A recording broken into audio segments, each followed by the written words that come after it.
Dr. Eleanor Rodriguez had been studying life beyond Earth for 12 years, but nothing could have prepared her for this moment. Her phone buzzed at 3 a.m. with a message that made her heart race. Code 7, Nevada site, come immediately. Code 7 meant one thing. They had found something that wasn't from this world. Elena threw on her clothes and drove through the empty desert highways, her mind spinning with possibilities.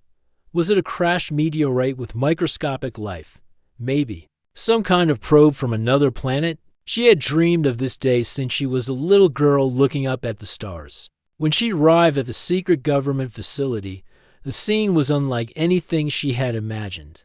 Military trucks surrounded a massive, crystal-like ship that seemed to glow with its own inner light. The craft was beautiful, not damaged or burned like she expected from something that had traveled through space. It looked like it had been gently placed on the sand, as if someone had parked it there on purpose. Dr. Rodriguez, thank goodness you're here, called out Colonel Davis, the military commander of the base. His face was tight with worry. We have a situation that needs your expertise. Elena pulled on her protective suit and grabbed her scientific equipment. What exactly are we dealing with, Colonel? See for yourself, he said, pointing toward the ship. As Elena walked closer, a door appeared in the smooth surface of the craft, not opened, but appeared as if the ship itself was deciding to let them in. A figure stepped out, and Elena's breath caught in her throat. The being was tall, maybe 7 feet, with skin that seemed to shimmer between silver and pale blue. Its features were almost human, but not quite, like looking at someone through water. The most striking thing was its eyes, large and bright, that seemed to hold ancient wisdom. I am Zara from the 7th colony of Kepler 442, the being said in perfect English. Though its lips barely moved, the voice seemed to come from everywhere at once. I have traveled far to meet your species. Elena stepped forward, her scientific training taking over her amazement. Welcome to Earth. I'm Dr. Eleanor Rodriguez. We're honored to meet you. Zara looked around at the military personnel, the hastily set up equipment, and the small table of Earth foods they had prepared as a welcome gesture. Her expression, if Elena was reading it correctly, seemed disappointed.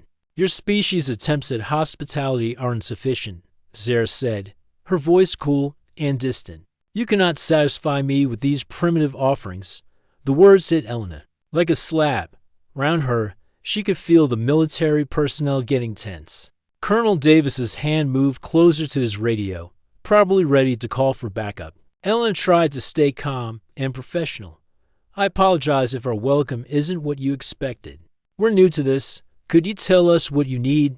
Zara walked over to the food table and examined the carefully selected fruits, vegetables, and prepared meals. She picked up an apple and studied it like it was some kind of puzzle. This organic matter lacks the complexity I require. These molecular structures are too simple for my needs. Elena watched as Zara dismissed each item they had prepared. The bread was poorly constructed, the water was inadequate, and even their finest wine was chemically insufficient. Each rejection felt like another door closing between their species. Perhaps you could tell us more about your needs, Elena asked, trying to keep the frustration out of her voice. We want to help, but we need to understand what you're looking for. Zara turned those strange, beautiful eyes toward Elena. For just a moment, Elena thought she saw something flicker there. Fear, sadness, but then it was gone, replaced by that same cold disappointment. I was sent here to evaluate whether your species could meet certain requirements, Zara said. So far, the results are not promising. Colonel Davis stepped forward. Look, lady, we're doing our best here. If you don't like what we're offering, maybe you should tell us what you do want instead of just complaining about everything. Elena quickly moved between them, sensing the tension rising. Colonel, please, let me handle this. She turned back to Zara. We're clearly not understanding each other properly. Could you show us what would work better? Zara was quiet for a long moment, studying Elena's face. Your scientific instruments, she said finally. They detect biological patterns, correct? Elena nodded, holding up her bioscanner. Yes, this can read life signs, chemical compositions, emotional states. Show me, Zara said. Elena activated the device and pointed it at one of the soldiers. The screen lit up with data about heart rate, stress levels, and basic biological functions. See, it reads all the basic life patterns. Zara moved closer, and Elena noticed something strange. The alien's posture seemed different now, less rigid, more curious. This technology is more advanced than I expected from your species. For the first time since the encounter began, Elena felt a spark of hope. Maybe they could find common ground. After all, she aimed the scanner at herself, showing Zara her own readings. We use this for medical research to understand how different conditions affect living beings. Interesting, Zara said, and Elena could swear there was genuine interest in her voice now. Your species shows more potential than your initial offering suggested. Elena felt a surge of excitement. This was progress. Real scientific communication. But before she could respond, Zara stepped back, her expression closing off again.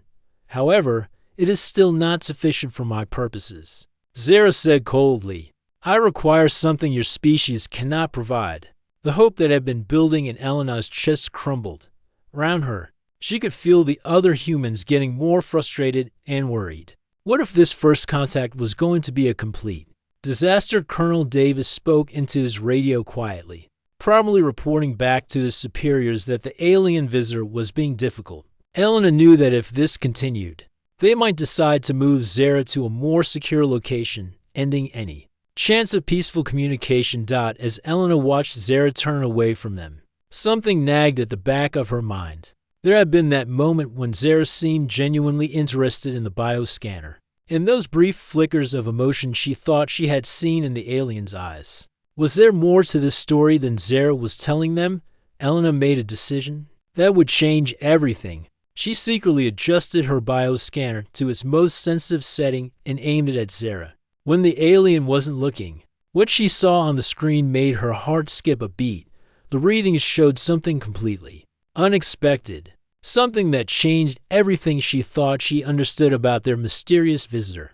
The bioscanner readings Elena had secretly taken of Zara kept her awake all night. The data showed stress levels that were off the charts, anxiety patterns that looked almost human, and something else she couldn't quite understand. But when she tried to approach Zara the next morning, the alien was back to her cold, dismissive attitude. I have prepared better accommodations for you, Elena said, leading Zara to a specially designed room. The team had worked all night to create what they thought would be a perfect environment, climate-controlled, with soft lighting and comfortable furniture made from the finest materials on Earth. Zara walked into the room and looked around with that same disappointed expression. She touched the silk curtains and examined the temperature controls. This environment cannot provide what I seek, she said flatly. These conditions are inadequate for my requirements. Elena felt her patience starting to wear thin. Could you please tell us what conditions you do need? We want to help, but you're not giving us much to work with. If your species cannot determine my needs through observation and testing, then you lack the intelligence I was hoping to find, Zara replied, turning away from Elena. Over the next few days, it became a frustrating pattern. The kitchen staff prepared meals from every cuisine on Earth. Zara tasted each one and declared them all molecularly insufficient. The engineering team built different types of furniture and sleeping arrangements. Zara tested each one and found them all structurally inadequate. Elena watched from the sidelines as her colleagues became more and more frustrated. Dr. Peterson from the linguistics department threw his hands up after Zara rejected his attempts at cultural exchange. She doesn't want music, art, literature, or even mathematical concepts. What does she want from us? The military personnel were getting nervous too. Elena overheard Colonel Davis on a secure phone call with his superiors. Sir, this first contact is not going as planned. The visitor seems hostile to all our efforts. We may need to consider moving her to a more secure facility. That evening, Elena made a decision. She knocked on the door to Zara's temporary quarters. May I come in? I'd like to talk to you privately. Zara was standing by the window, looking out at the desert stars. If you wish to offer me more inadequate solutions, Dr. Rodriguez, You are wasting both our time. Actually, I want to understand. Why you're here, Elena said, sitting down in one of the chairs Zara had rejected. You said you were sent to evaluate our species. Evaluate us for what? For the first time since their meeting, Zara seemed caught off guard by the question. She turned from the window, but didn't answer immediately. Elena continued, You're clearly intelligent. Your technology is far beyond ours. You speak our language perfectly, but you're acting like nothing we do is good enough. Either we're really that disappointing, or there's something else going on. Zara's expression shifted slightly. Elena caught a glimpse of something vulnerable in those strange eyes. My kind sent me here with specific objectives. Your species must prove capable of meeting certain challenges. What kind of challenges? Elena asked gently. Complex problems that require thinking beyond conventional solutions, Zara said carefully. Your people show promise in some areas, but fall short in others. Elena felt like she was finally getting somewhere. So these rejections, the constant disappointment, that's some kind of test? Zara was quiet for a long moment. Your bioscanner, she said finally. Yesterday, when you demonstrated it, the technology showed more sophistication than I initially credited your species with. But you still called it insufficient, Elena reminded her. Because it was not being used to its full potential, Zara replied. Your people think in limited ways. You see the obvious applications, but miss the deeper possibilities. Elena pulled out her bioscanner. Show me what you mean. Zara hesitated, then moved closer. Your device can read emotional states, correct, but you only use it for basic medical diagnosis. You do not explore what those emotional patterns might reveal about deeper truths. Deeper truths about what? Before Zara could answer, Colonel Davis knocked on the door. Dr. Rodriguez, I need to speak with you. Elena stepped outside, and the colonel's face was grim. We've received orders from Washington. If we can't make progress with our visitor in the next 48 hours, she's being transferred to a classified facility for more intensive study. Elena felt her heart sink. Colonel, I think I'm starting to make a breakthrough. Just give me a little more time. Time is exactly what we don't have, Davis said. The higher-ups are getting nervous. An alien who won't cooperate with us is seen as a potential security threat. When Elena returned to Zara's room, the alien was back by the window. Your people are losing patience with me, Zara said without turning around. How did you know? I can hear the tension in their voices, see it in their body language. Your species broadcast emotions quite clearly. Elena sat down again, thinking about what Zara had said about using the bioscanner differently. You can read our emotions just by looking at us. It is a necessary survival skill for my kind. Zara said softly, we must quickly assess the intentions and capabilities of those we encounter. Something in Zara's tone made Elena pause. Survival skill?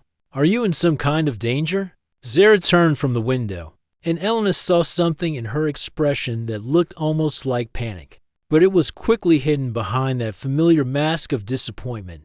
My mission here is time-sensitive, Zara said. If I cannot find what I seek, there will be consequences. What kind of consequences? Zara looked at Elena for a long moment, as if deciding whether to trust her. My ship has been monitoring your communications. I know your people are considering moving me to a more secure location. If that happens, my mission will fail. Elena felt a chill run down her spine. What happens if your mission fails? That is not your concern, Zara said, but Elena heard something in her voice that sounded like fear. Elena pulled out her bioscanner again, remembering Zara's words about using it to its full potential. May I scan you again? But this time, I want to look deeper, the way you suggested. Zara stiffened. That is not necessary. I think it is, Elena said quietly. I think there's something you're not telling us, something important. And I think my scanner might be able to help me understand what it is. Zara backed away from Elena. Your primitive technology cannot comprehend the complexities of my biology. But Elena was already adjusting the scanner's settings, pushing it to its maximum sensitivity. Let's find out, as Elena aimed the device at Zara.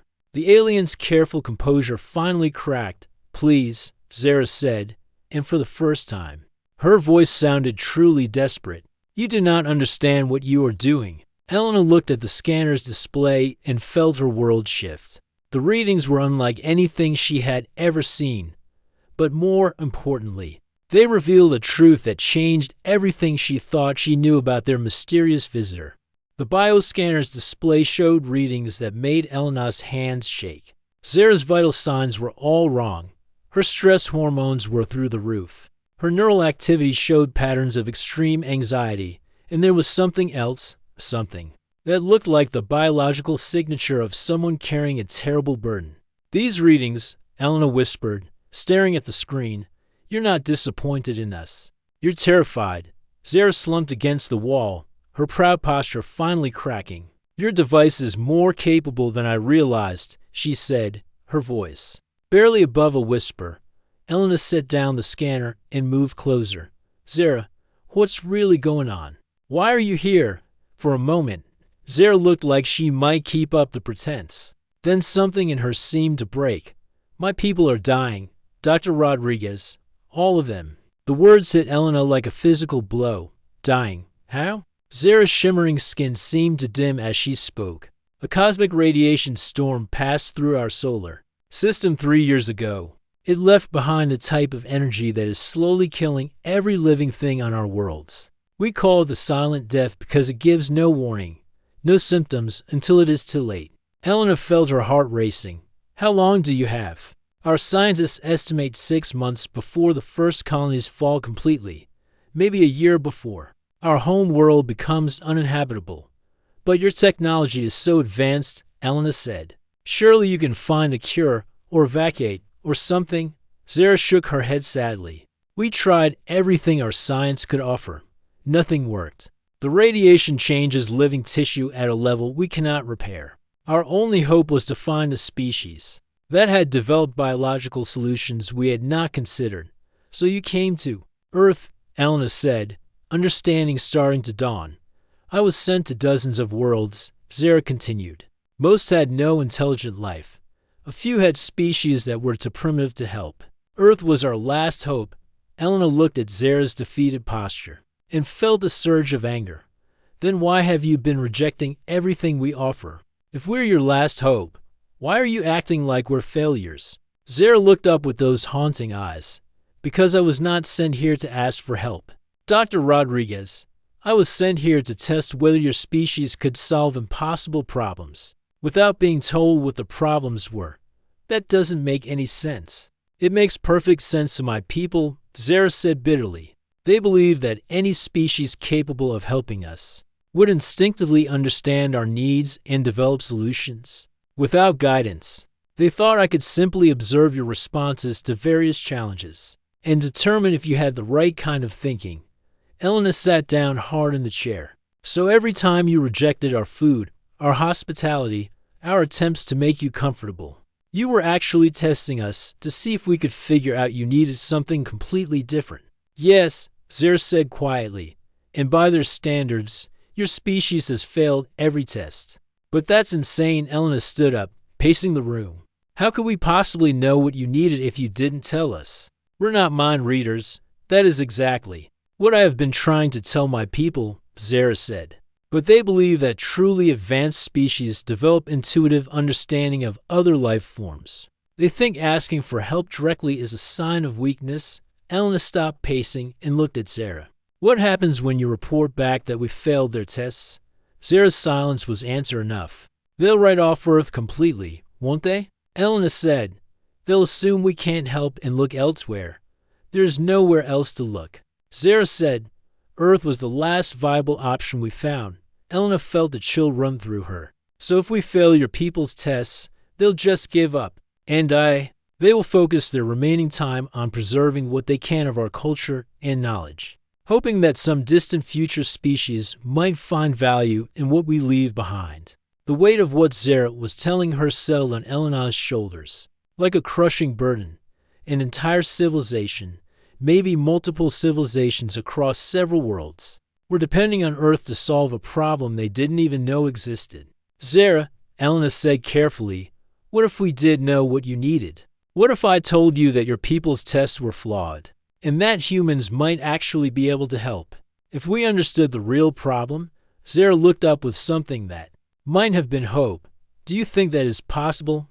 I think your people made a mistake. Elena said firmly. They assumed that advanced problem-solving meant working in isolation. But humans have always solved our biggest challenges through communication and cooperation. We work together, we share information, we build on each other's ideas. That is not how my people approach challenges, Zara said.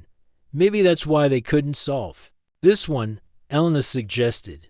Maybe what you need isn't a species that can magically guess what you need. Maybe you need a species that will ask the right questions and work with you to find answers. Zara was quiet for a long moment. If I were to share the technical details of our problem with your scientists, would they truly try to help? Are you kidding? Elena laughed despite the gravity of the situation. Zara, if you told the scientific community that we had a chance to save an entire alien civilization, you'd have every biologist, chemist, physicist, and doctor on the planet working on it. But my people expect me to return with a solution, not a request for collaboration. Elena grabbed Zara's hands, surprised by how warm they felt. Then let's give them a solution. Let's work together and find an answer that neither of our species could have found alone. Zara stared at Elena, and slowly, something changed in her expression. The cold disappointment was replaced by something Elena hadn't seen before, genuine. Hope you would do this, Zara asked, even though my people dismissed your species as inadequate? Zara, your people are dying. Of course we'll help. That's what humans do. For the first time since their meeting, Zara smiled. It transformed her entire face, making her look younger and less alien. Perhaps your species has something mine lacks after all. What's that? Compassion that extends beyond one's own kind. Elena felt a warmth in her chest that had nothing to do with the room's temperature.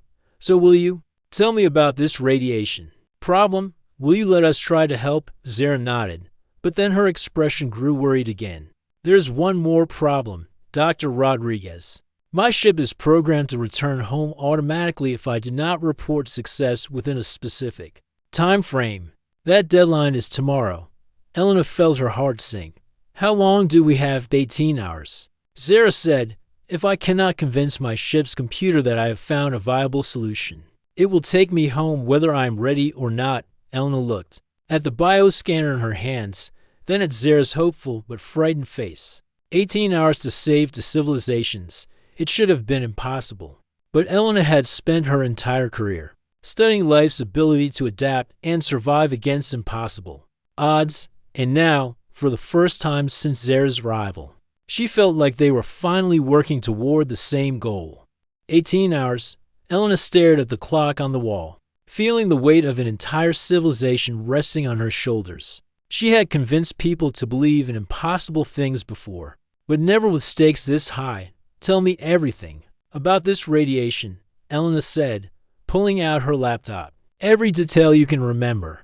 Zara began describing the cosmic storm that had swept through her solar system. As she spoke, Elena typed furiously, trying to capture every technical detail. The radiation wasn't like anything humans had encountered, but it shared some similarities with the gamma rays Earth's atmosphere protected them from. The most puzzling part, Zara explained, is that it doesn't kill immediately. It embeds itself in living tissue and slowly breaks down cellular repair mechanisms. By the time symptoms appear, the damage is irreversible. Elena looked up from her notes. That sounds almost like how some Earth bacteria work. They hide in cells and gradually take over biological processes. Your people have experience with such things. Unfortunately, yes, we've been fighting diseases like that for thousands of years. Elena's mind was racing with possibilities. Zara, do you have detailed scans of how this radiation affects tissue? Zara nodded toward the wall, and suddenly a holographic display appeared, showing complex biological diagrams. Elena gasped at the technology, but forced herself to focus on the data. What she saw made her heart race with excitement. This pattern, she said, pointing at the display. I've seen something similar before. Not exactly the same, but close. Before Zara could respond, Colonel Davis burst through the door. Dr. Rodriguez, what's going on in here? My security team detected some kind of energy signature. Elena quickly stepped between the Colonel and the holographic display. Colonel, I need to speak with the entire scientific team immediately, and I mean everyone. Biologists, doctors, physicists, chemists, anyone with advanced degrees. Doctor, you can't just commandeer military personnel for Colonel, Elena interrupted, her voice deadly serious. In about 17 hours, we're either going to make the greatest scientific breakthrough in human history, or we're going to lose our first alien contact forever. Which outcome would you prefer to report to your superiors? Davis studied her face for a moment, then spoke into his radio. All scientific personnel to conference room A immediately. Priority Alpha. Within 20 minutes, Elena found herself facing a room full of confused but excited scientists. Dr. Chen from molecular biology sat next to Dr. Patel from infectious diseases. Dr. Williams, the team's physicist, looked puzzled but alert. Elena took a deep breath. What I'm about to tell you cannot leave this room until we decide how to proceed. Our visitor isn't here for diplomacy. She's here because her entire species is dying, and we might be their only hope. The room erupted in whispers and shocked expressions. Eleanor raised her hand for silence and began explaining everything Zara had told her. As she spoke, she watched the faces of her colleagues transform from confusion to understanding to determination. Dr. Patel was the first to speak. This radiation that embeds in tissue, you said it behaves like a bacterial infection. That's what I thought too, Eleanor replied. Zara, could you show them the biological scans? The holographic display reappeared, and Elena heard several scientists gasp. Dr. Chen leaned forward, studying the data intently. This is incredible. The radiation actually reorganizes cellular DNA, but it does it gradually, like a slow-acting virus, Dr. Williams added. But instead of reproducing, it's breaking down the cell's ability to repair itself. Elena felt a surge of hope as she watched the team work. This was what humans did best. They collaborated, shared ideas, build on each other's insights. Do any of you see potential solutions? Dr. Patel raised his hand. There's a type of bacteria we've been studying that actually repairs radiation damage in cells. We discovered it near nuclear waste sites.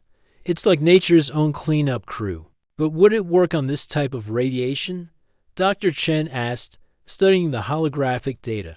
That's what we need to figure out, Elena said. Zara, do you have samples of the affected tissue we could work with? Zara hesitated. I have biological samples from my world, but using them would require your people to be exposed to the same radiation. That is killing my species. The room went quiet. Elena could feel the weight of the decision settling on everyone present. What's the risk level? Dr. Williams asked. Unknown, Zara admitted. My people's biology is different from yours. The radiation might affect you differently, or it might not affect you at all. There is no way to know without testing. Elena looked around the room at the faces of her colleagues. They were scared, but she could see the determination in their eyes too. This was why they had all become scientists, to push the boundaries of knowledge. Even when it was dangerous. I'll do it, Elena said. I'll work with the samples. No, Dr. Chen said firmly. We'll all do it. This is too important for one person to handle alone. Colonel Davis stepped forward. I can't authorize my personnel to expose themselves to unknown radiation. Then don't authorize it, Dr. Patel said simply. We're volunteering. Elena felt her throat tighten with emotion, looking around the room. She saw the same expression on every face, the willingness to risk everything for something greater than themselves. But Zara looked troubled. There's another problem, she said quietly, even if you develop a solution. I am not authorized to share my people's advanced technology with your species. The samples I carry are contained in biopods that your current technology cannot replicate. Elena's heart sank. They would need Zara's advanced containment technology to safely study the samples. But Zara couldn't share that technology without violating her people's laws. What happens if you break those laws? Elena asked. I would be considered a traitor to my species. Zara said, but more importantly, even if I chose to take that risk, my ship's computer is programmed to prevent unauthorized technology transfers. It would shut down all systems and return home immediately. Elena stared at the holographic display, her mind working frantically. They had the scientific expertise to potentially solve this problem, but they were blocked by politics and programming. Wait, Dr. Williams said suddenly. What if we didn't need to use your technology directly? What if we could develop our own version based on understanding the principles? Zara looked intrigued. Explain. You could teach us how the containment works without actually giving us the technology. Like explaining how a car engine works without giving us the actual engine. Elena felt a spark of hope. Would that violate your people's laws? It is a gray area. Zara said thoughtfully. Information sharing for mutual scientific advancement is permitted in some circumstances. Colonel Davis had been listening quietly, but now he stepped forward. There's still one problem. Even if you solve the technical issues, how do you explain this to Dr. Rodriguez's superiors and mine?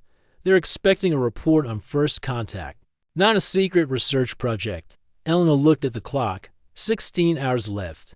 Not nearly enough time to solve an impossible scientific problem. While also navigating military bureaucracy and alien politics, we need help, she realized. But we can't get official approval in time. Then we work unofficially, Dr. Chen said. At least until we know if this is possible. Elena looked around the room one more time. Every person there was volunteering to risk their career, possibly their lives, for people they had never met from a world they would never see. All right, she said. Let's save the civilizations. As the team began organizing their approach, Elena caught Zara watching the humans work together with something like wonder in her eyes. Is this how your species always approaches problems? Zara asked. The best problems, yes. Elena replied, the ones that matter most. But even as she spoke, Elena was acutely aware of the clock ticking down, 16 hours to achieve the impossible. The hardest part was just beginning. 12 hours later, Elena's eyes burned from staring at microscopes and computer screens. But she had never felt more alive. The makeshift laboratory buzzed with activity as scientists worked around the clock on what might be humanity's most important project. Dr. Patel looked up from his workstation, exhaustion and excitement warring on his face. Elena, come look at this. Elena hurried over to where Dr. Patel had been studying the radiation-damaged tissue samples. Under an electron microscope, what she saw made her heart race. The bacteria is actually bonding with the radiation particles, she breathed. It's not just neutralizing them, it's converting them into something harmless, more than harmless. Dr. Chen added, joining them, look at these cellular repair rates. The bacteria isn't just stopping the damage, it's actually accelerating healing. Zara appeared beside them, having watched the human scientists work with growing amazement. This is remarkable. My people spent years trying to develop synthetic compounds to counteract the radiation. We never considered using living organisms. That's because you think like engineers. Dr. Williams said, looking up from his computer. Models, you try to build solutions. We think like doctors. We look for natural processes that already work and figure out how to enhance them. Elena felt a surge of excitement, but also worry. They had a potential solution, but would it work? On Zara's people, and more importantly, could they test it safely? Zara, Elena said carefully, would you be willing to let us test this on a small sample of your tissue? We need to know if the bacteria affects your biology the same way it affects ours. Zara hesitated. If something goes wrong, if the bacteria proves harmful to my physiology, I could become too ill to complete my mission. But if we don't test it, we'll never know if this solution works. Dr. Patel pointed out gently. Elena watched Zara struggle with the decision. The alien had traveled across the galaxy to save her people, only to face a choice between personal safety and potential salvation for millions. I'll do it, Zara said finally. But we need to work quickly. My ship's computer has been sending increasingly urgent status requests. I estimate we have less than 4 hours before it forces my departure.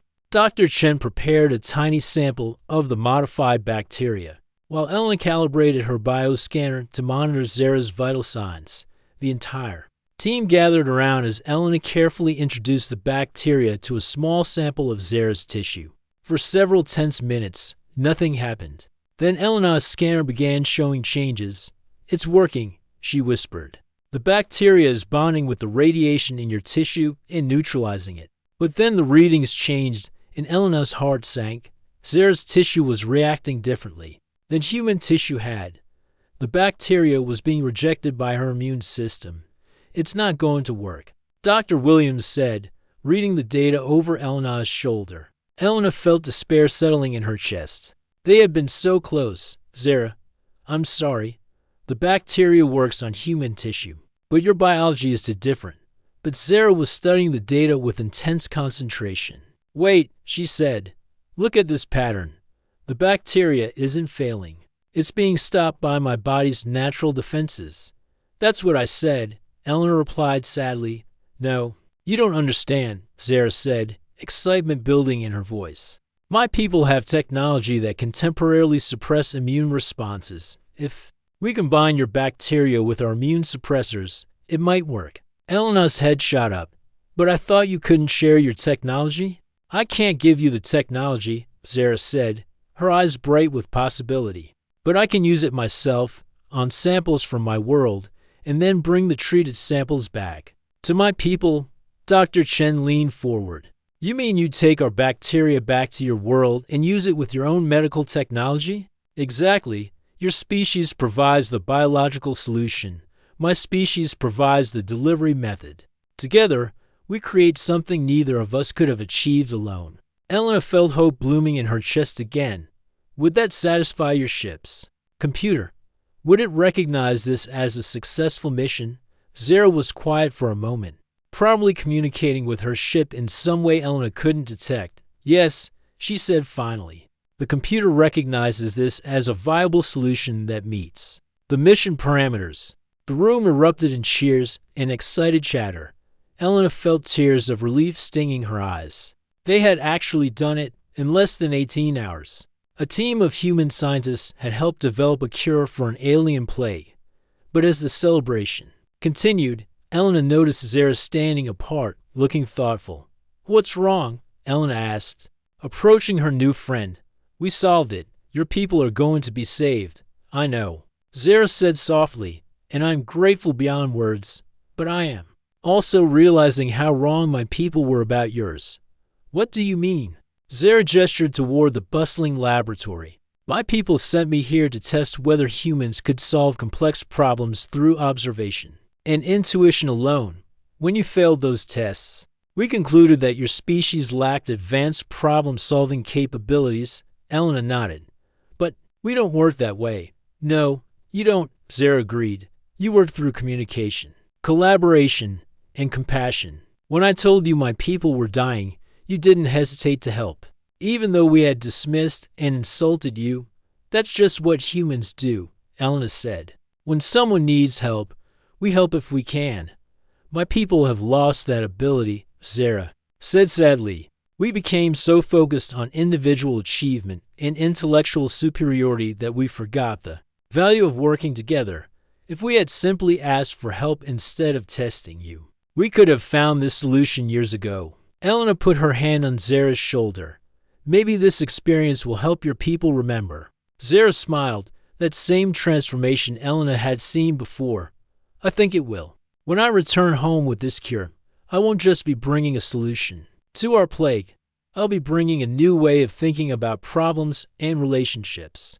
Colonel Davis appeared beside them. "Ladies, I hate to interrupt, but we have another situation. Word about our breakthrough has reached Washington. There are some very important people who want to know exactly what happened here." Elena felt a familiar worry creeping in. "Are we in trouble?" "Quite the opposite." Davis smiled. "You've just achieved successful first contact and saved an alien civilization. I think you're going to find yourselves very popular." Zara looked concerned. "Will this attention interfere with your ability to continue this kind of work?" Elena thought about it for a moment.